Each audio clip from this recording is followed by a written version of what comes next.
ସମ୍ବଲପୁର ଜିଲ୍ଲା କୁଚିଣ୍ଡା ବ୍ଲକ ଅର୍ଡାବାଲ ସ୍ଥିତ ସରକାରୀ ବାଳିକା ଉଚ୍ଚ ମାଧ୍ୟମିକ ବିଦ୍ୟାଳୟ ପରିସରରେ ବିଶ୍ୱ ବନ ଦିବସ ପାଳିତ ହୋଇଯାଇଛି।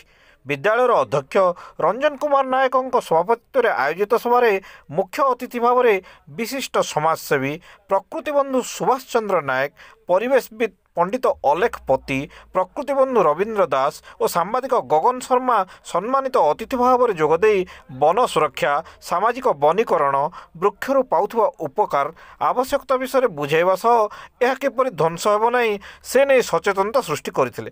कार्यक्रम में संप्रति भुवनेश्वर वन और वन ओडिया साहित्य मुख्य अतिथि श्री नायक पुरस्कृत होइतिबारु संबर्धना दिया जाइथिला। शेष में उच्च माध्यमिक विद्यालय रसायन विज्ञान अध्यापक गुरुजन खुंडिया धन्यवाद अर्पण करथिले। भलो अछि बोली हम कहिबा, किंतु भारत रे जेतिक रहिबा कथा से कमी जाई छै। तेनु हम समस्त चेष्टा करिबा जे हम वृक्ष लगेबा।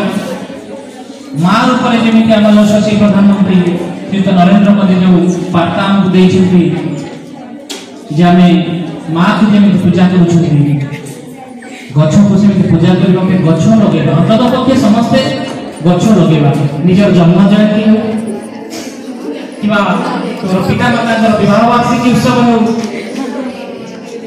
कि निज भविष्य निज विवाह वार्षिकी उत्सव अंतत पक्षे तुम्हें गोटे गोटे गछ लगे एवं आम परिवेश को सुंदर कर गढ़ी तोड़।